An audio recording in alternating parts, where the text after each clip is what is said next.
하나님께서는 아브라함에게 언약을 허락하여 주십니다. 하나님이 아브라함에게 언약을 허락하여 주실 때 오늘 본문에 보게 되면 어떻게 언약을 주시느냐, 그에게 이렇게 말씀을 하세요. 우리가 앞절에 보게 되면 1절에 너는 내 앞에서 행하여 완전하라. 주님께서 아브라함에게 언약을 주시면서 먼저 말씀해 주신 게 뭐냐? 내 앞에서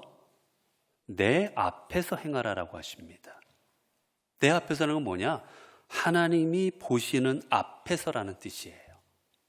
우리의 믿음 생활이라는 건 다른 게 아니라 하나님께서 나를 바라보고 계신다라는 신앙을 갖고 살아가는 겁니다.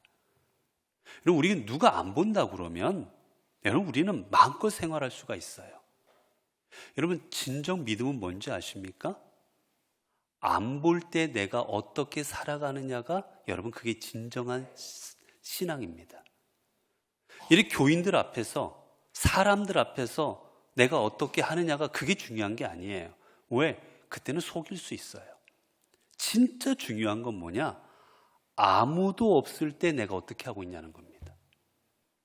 나를 보는 사람이 없을 때, 그때 내가 어떤 생각을 하고 있고, 나를 보는 사람이 없을 때 내가 어떤 말을 하고 있고, 나를 보는 사람이 없을 때 내가 어떤 행동을 하고 있느냐, 여러분 그게 바로 신앙이에요. 그만큼이 내 신앙입니다. 사람들 앞에서 보이는 게 아니라 안 볼 때 하고 있는 게 내 신앙의 수준이에요. 그래서 종교 개혁자들은 이거를 우리가 그 라틴어로 코람데오라고 합니다. 코람데오. 코람 앞에서, 데오 하나님 앞에서. 그들은 늘 신앙의 모토를 그렇게 삼았어요. 하나님 앞에서. 우리가 하나님 앞에 있는 것처럼 살아가자라는 겁니다. 하나님이 내 앞에 보시는 것처럼 살아가자라는 거예요. 근데 어떻게 하나님 보시는 앞에 어떻게 살아가야 되느냐? 말씀하셨죠. 완전하라. 완전하라는 거는 깨끗하게 살아라는 뜻입니다. 깨끗하게 살아라. 사람들 앞에서, 하나님 앞에서 더러운 죄로 물든 삶을 살지 말고 깨끗하게 살아가라. 근데 여러분 하나님 앞에서 우리가 깨끗하게 살아갈 수가 있습니까? 여러분 스스로 여러분이 깨끗한 사람이 될 수가 있습니까? 여러분, 우리는 깨끗한 사람이 될 수가 없어요. 우리는 죄된 존재이기 때문에 여러분 아무리 좋은 생각만 하려고 해도 문득문득 머릿속에서 악한 생각이 떠오릅니다. 악한 말이 나갑니다. 악한 행동이 나가요. 우리는 결코 깨끗해질 수 없는 존재입니다.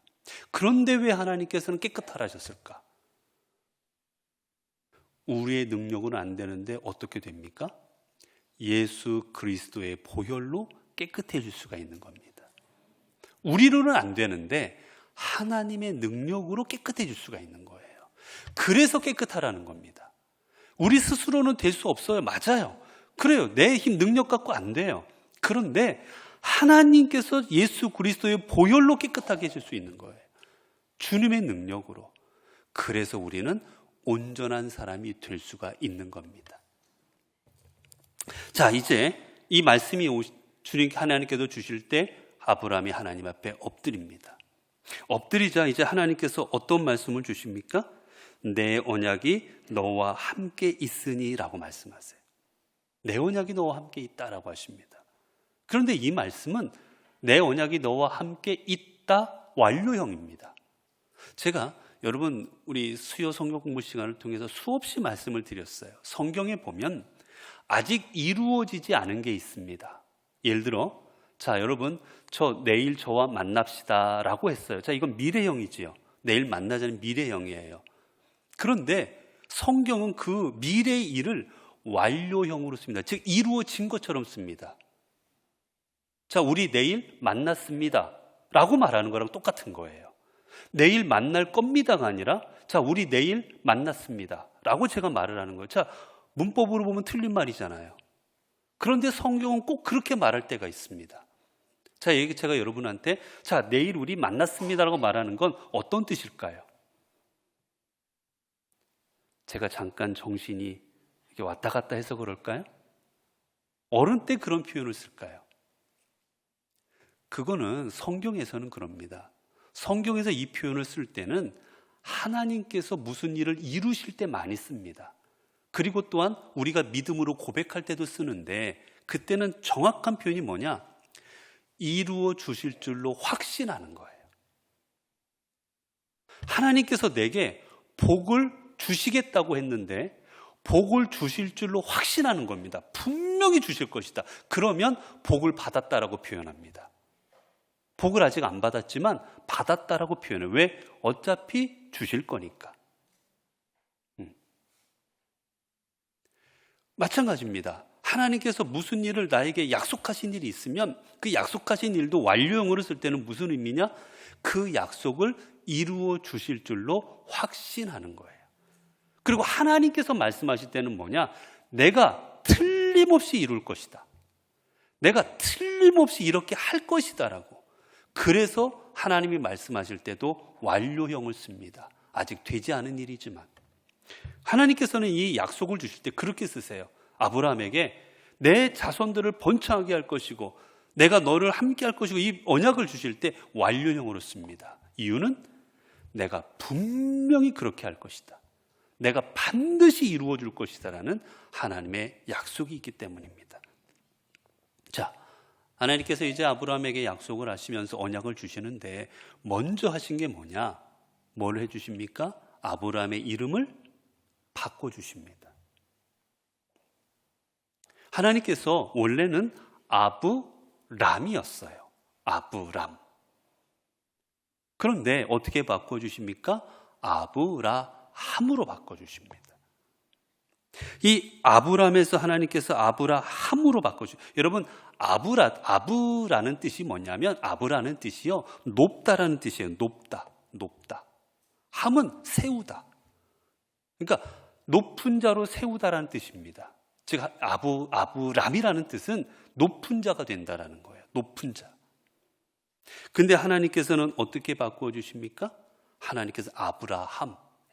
그냥 여기서 높은 자가 아니라 열국의 온 백성 중에 가장 높은 자로 삼아 주시게 더 넓혀 주시는 거예요.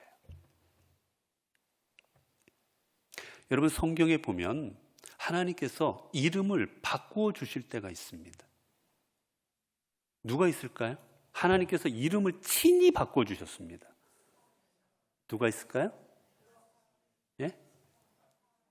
예, 여러분이 얘기하시니까 제가 분명히 맞는 말씀들 하시는 것 같은데, 자, 먼저 우리가 성경에 보면 있는데 그 중에 대표적인 경우가 야곱이지요. 그렇죠? 야곱을 어떻게 바꿔주십니까? 이스라엘로 바꿔주십니다.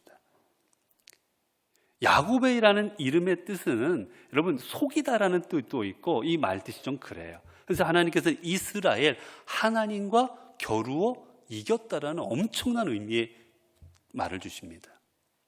실은 이제 여러분 생각해 보세요. 하나님과 겨루어 이겼다. 하나님을 이겼다. 이건 말이 돼요? 하나님이 이겨먹었다라는 건데 말이 안 되잖아요. 그래서 사실은 이것을 우리가 신학적으로 해석할 때는 하나님과 더불어 이겼다라는 뜻으로 해석합니다. 하나님과 더불어 이겼다. 아무튼 하나님께서 이 야곱을 하나님께서 이스라엘로 바꿔주셨어요. 그것은 그의 인생의 대변환이었습니다. 이제는 내 인생이 하나님과 함께 하시는 삶, 하나님이 역사하시는 삶으로 살아가라고 인생을 바꾸실 때 이름을 바꿔버리십니다. 또 누구를 바꿔주셨죠? 예? 사라. 그쵸? 사래도 사라로 바꿔주십니다. 그 이름도 마찬가지예요. 비슷한 의미입니다. 아브라함처럼. 또 누굴 바꿔주셨죠? 네? 사울, 바울. 네. 근데 사실은 우리가 이제 우리 성경 공부하는 분들은 수준이 높아야 되지 않겠어요? 자, 하나님께서요, 사울을 바울로 바꾸신 건 아닙니다. 지금 우리가 이 보는 아브람은 아브라함으로 바꿔버리셨어요. 그런데 사울은 바울로 바꾼 거는 아닙니다. 쉽게 생각하면 우리나라가 일제시대 때, 여러분 일제시대 때 어떻게 했어요? 우리나라 이름이 있고, 그렇죠? 뭐 수동이 누구니 뭐 이렇게 이름이 있고, 그 다음에 또 어떤 이름을 갖고 있었어요? 일본 이름을 갖고 있었잖아요. 그렇죠? 일본 이름을 갖고 있었습니다. 이름이 두 개였어요. 이때는 헬라 시대였어요. 헬라 시대. 그래서 헬라어가 많이 쓰였습니다. 지금으로 말하면 영어가 막 쓰인 거예요. 그러니까 지금으로는 뭐냐? 뭐 이름이 제 이름이 수동이다. 그런데 제가 이름을 하나 더 갔는데, 아, 국제시대. 야, 수동이 뭐야? 국제시대. 내 이름은 앞으로 안드레라고 해야지. 나는 앞으로 피터야. 그래서 제가 이름을, 영어 이름을 하나 더 갖고 다니는 거예요. 네. 마찬가지로 여러분, 이 이름이요, 바울은 헬라식 이름이에요. 지금으로 말하면 영어식이에요. 영어식. 국제 언어. 헬라 이름이 바울입니다. 그리고 원래 자기 이름, 히브리어 이름이 뭐였을까요? 사울입니다. 이름이 두 개였던 거예요. 그런데 이름을 두 개 가지고 있었는데, 이제 그가 선교 여행을 통해서 하나님의 사도로 쓰임받게 되자 어떻게 됩니까? 이제 헬라 지방에 많은 복음을 전하고 하잖아요. 그래서 그때 히브리식 이름보다는 헬라식 이름을 가지고 활동하는 게 낫겠다. 여러 의미로 해서 그때부터는 바울로 불려지는 것뿐이에요. 사실 이름이 하나가 바꾼 건 아니고 두 개였는데 그 두 개 중에 바울로 불린 겁니다. 실은. 어쨌거나 바울도 이름이 그렇게 다른 갖고 있던 이름이지만 다른 이름 불렸죠. 또 성경에 보면 친히 예수님이 바꿔준 사람이 있어요. 누굴까요? 친히 예수님이 야, 내 이름 바꾸자라고 바꾸셨어요. 네, 베드로입니다. 베드로의 원래 이름 뭐였죠? 시몬인데 주님께서 친히 너를 이제 뭐라 하리라? 게바, 베드로라 하라고 직접 바꿔주세요. 이 베드로라는 이름의 뜻은 무엇이냐? 반석이라는 뜻입니다. 반석. 시몬이라는 뜻은 무슨 뜻이냐? 듣다라는 뜻이에요. 듣다. 하나님께서 들으신다 라는 뜻이에요.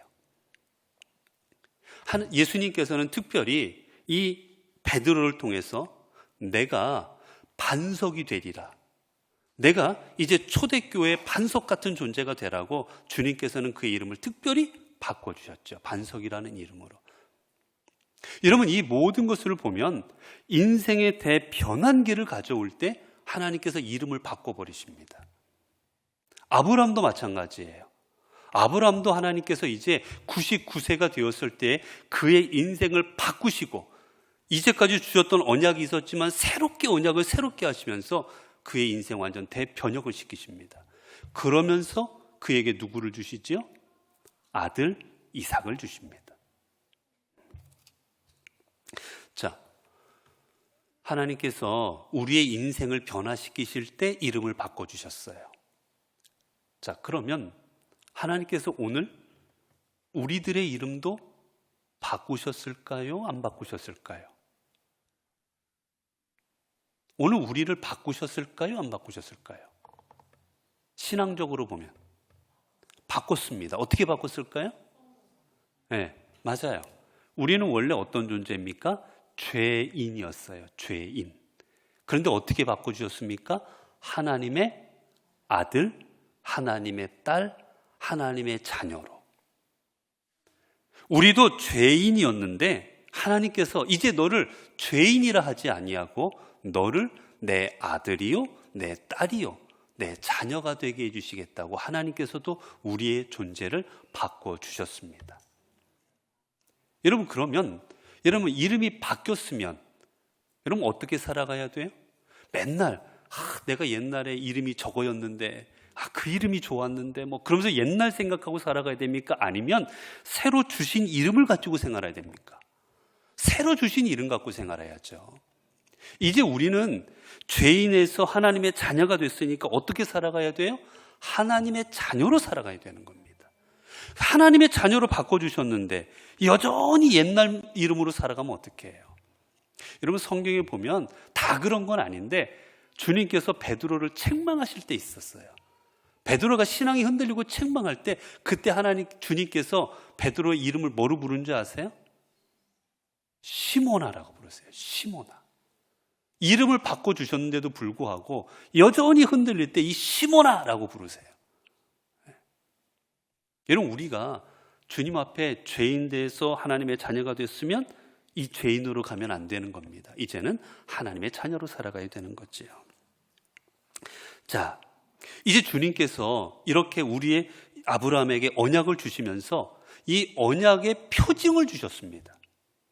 여러분, 우리가 약속하면, 요즘도 그러나요? 약속하면 어떻게 하지요? 뭐 이렇게 잡고 도장 찍고, 그렇죠? 뭐 복사도 하고, 그리고 또 모두도 하던데, 뭐 하나 더 하고 하던데, 뭐 하여튼 뭐 애들이 보니까 도장 찍고 뭐 복사하고 뭐 여러 가지 하더라고요. 왜? 말로만은 못 믿겠다라는 거죠. 말로만은 안 된다라는 거예요. 자, 하나님께서 이 아브라함에게 언약을 주셨어요. 내가 너를 창대케 하고 내가 내 하나님이 되어줄 것이다. 언약을 주셨습니다. 그 언약을 주시면서, 자, 이 언약, 여러분, 우리 말로 하면 어떻게 해요? 말은 잊어버려요. 우리가 말은 지나가면 다 잃어버립니다. 내가 무슨 말 했던 거, 내가 무슨 생각했던 거 잊어버리고 넘어가면 넘어가고 넘어갈수록 점점 희미해져 가요. 여러분, 그래서 우리가 어떤 거를 기념하려고 할 때 희미해져 가고 어떤 추억이나 어떤 생각이나 우리가 기념해야 될 게 점점 흐려가지 말라고, 그래서 우리가 세우는 게 있습니다. 그게 뭐지요? 어떤 일이나 중요한 사건이나 이런 게 있으면 어디다가 기록을 하든지, 그렇죠? 책 같은 걸 기록을 하든지 아니면 돌이라든지 이런 데가 새겨버립니다. 여러분, 돌에다 새기면 어떻게 돼요? 100년이 지나도 수백 년이 지나도 이게 오늘날 우리가 또 보고 알 수가 있지 않습니까? 하나님께서도, 자, 너와 나의 관계는 이제 우리가 언약의 관계다. 이거를 확실하게 알려주시기 위해서 이스라엘 백성에게 하나 하라고 한 게 있습니다. 뭘까요? 할례입니다. 할례예요. 몸에다가 표식을 삼는 겁니다. 우리 가끔 사람들을 보면 뭐 몸에다가 뭘 새기고 다니는 분들도 있지요. 뭐 수동 러브 혜진 뭐 이래가지고 뭐 이렇게 하트 표시 뭐 이런 거를 뭐 여기다 새기고 다니는 분도 있고, 뭐 죽도록 뭐 하자 뭐 이렇게 새기는 분도 있고, 뭔가 기념해서 잊어버리지 않으려고 여기다 새기고 다녀요. 그렇죠?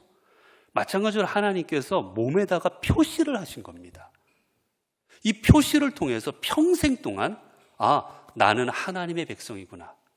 내가 세상에 속한 존재가 아니라 나는 하나님께 속한 존재구나라고 늘 기억하라고, 잊어버리지 말라고 하나님께서 이스라엘 백성에게 표식을 주셨어요. 그게 바로 할례입니다. 자, 이 표식은 왜 주셨다고요? 하나님의 백성의 표식으로. 그런데 사람들은 나중에 이게 시간이 지나가자 유대인들은 이거를 뭘로 합니까? 자, 이거는 하나님의 백성의 그냥 표식이에요. 상징입니다. 그런데 거꾸로 이번에 생각을 해요, 사람들이. 뭐냐? 이게 있으면 구원받는다라고 생각하는 겁니다. 구원받은 백성이라고 그냥 표식을 해준 거예요. 그런데 사람들이 시간 지나니까 거꾸로 이게 있으면 구원받는다라고 거꾸로 생각을 해버린 겁니다. 그래서 유대인들은, 아, 내가 할례 받았으니까 구원받는다. 그러면 결국 그렇게 말하면 할례를 안 받으면 구원을 받아요, 못 받아요? 못 받아요. 그렇게 생각을 해버립니다. 그래서 초대교회 보면 초대교회에 큰 문제가 생기는데, 그게 뭐냐? 이방인들이 교회로 개종을 합니다. 그랬더니만 유대인들은 이 교회에 먼저 믿었던 유대인들이 그들을 향해 말하는 거예요. 너네 할례 안 받으면 소용없다. 너네가 아무리 예수님을 믿어도 할례 안 받으면 구원 못 받는다라고 해버린 거예요. 이거에 가장 분노하고 반발했던 게 누굴까요? 사도 바울입니다.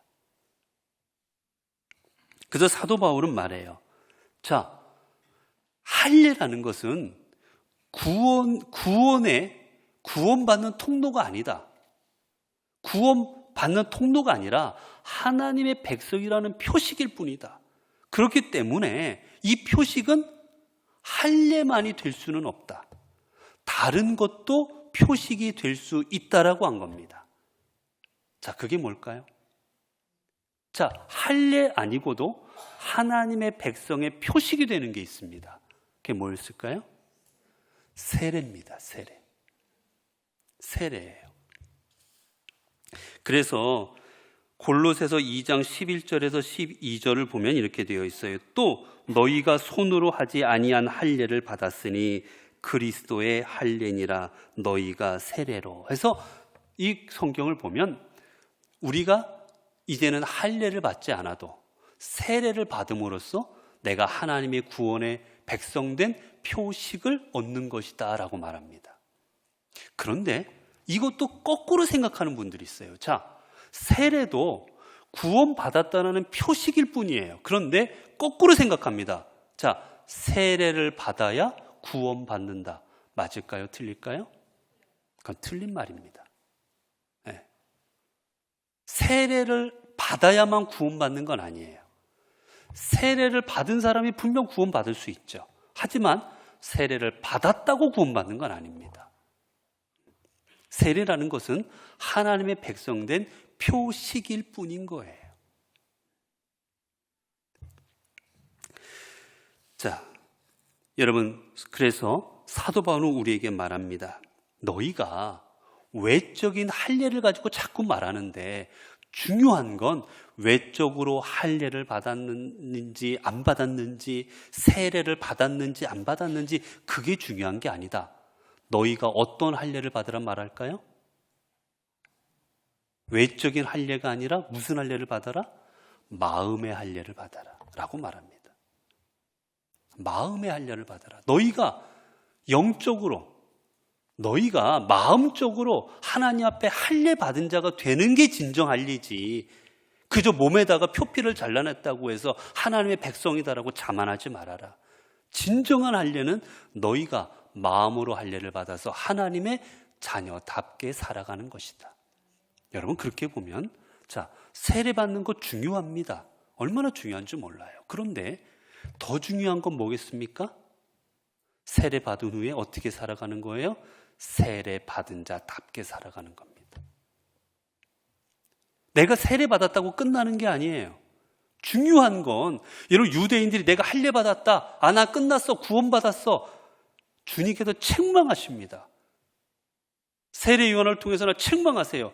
저 돌들도 내가 사람을 만들 수 있다 라고 책망하세요. 너희가 아브라함의 자손이라고 자만하지 말라고. 우리가 세례 받았다고 그래 이제 내가 구원받았지? 절대 자만하면 안 됩니다. 세례 받았으면 세례 받은 자답게 살아가는 거예요. 그게 중요한 겁니다. 아무리 세례를 받아서 소용없어요. 제가 예전에 부목사 할 때 진중 세례식이라는 게 있습니다. 군대에 가면 군대에서 이렇게 세례를 줘요. 이렇게 훈련병들, 논산훈련소에서 훈련병들이 이제 나오라 해가지고 세례를 주는데 한 번 받는데 1,000몇백 명씩 받습니다. 1,000몇백 명씩 받아요. 목사님들이 가서 이제 세례를 막 주기 시작하는데 더 정신 하나도 없이 저 세례를 줍니다. 물론 중요합니다. 여러분, 그런데 제 교회에서 가끔 세교우들을 만나서 여쭤봐요. 혹시 세례 받으셨냐고. 그러면 안 받았대요. 제가 다시 뭐래요? 잘 생각해 보라고.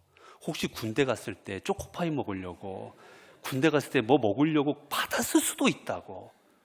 그러면 곰곰이 생각해요. 아, 목사님, 그랬던 것 같기도 하다고. 뭐 준다고 그래가지고 그때 가서 머리 숙이고 있었던 것 같다고. 그것도 중요하지만 더 중요한 건 세례 받은 자답게 살아가는 거 아니겠어요? 우리 연포교회 성도들은 우리가 세례 받았다고 내가 하나님 앞에 내가 하나님 믿고 있다고 안주하는 게 아니라 믿는 자답게, 세례 받은 자답게, 하나님의 자녀답게 살아갈 수 있기를 바랍니다. 그게 진정 하나님의 백성이고 그게 진정 구원받은 자의 삶이기 때문입니다. 기도하겠습니다. 은혜로우신 아버지 하나님, 저희들을 구원해 주시고 그리고 저희들에게 하나님 언약을 주시사 저희들의 하나님 되어 주심에 감사를 드립니다. 우리 하나님께서는 이제 내가 너를 죄인이라 하지 아니하고 너를 이방인이라 하지 아니하고 너를 내 백성이요 내 자녀라, 너를 더 이상 죄인이 아닌 내 자녀라 부르겠다고 말씀하여 주셨습니다. 이제 하나님 앞에 세례 받은 자답게, 하나님 앞에 하나님의 자녀 된 자답게 이 땅에서 온전한 삶을 살아가게 하옵소서. 저희들의 삶이 세상에서 향기가 되게 하시고 저희들의 삶이 세상 가운데 하나님의 아름다운 그런 영향력을 끼치는 삶이 되게 하옵소서. 저희들의 삶을 통하여 많은 사람들이 은혜 받고 저희들의 삶을 통하여 예수 그리스도를 바라보고 깨닫는 저희들이 통로되게 하옵소서. 우리 주 예수 그리스도 이름으로 기도드리옵나이다. 아멘.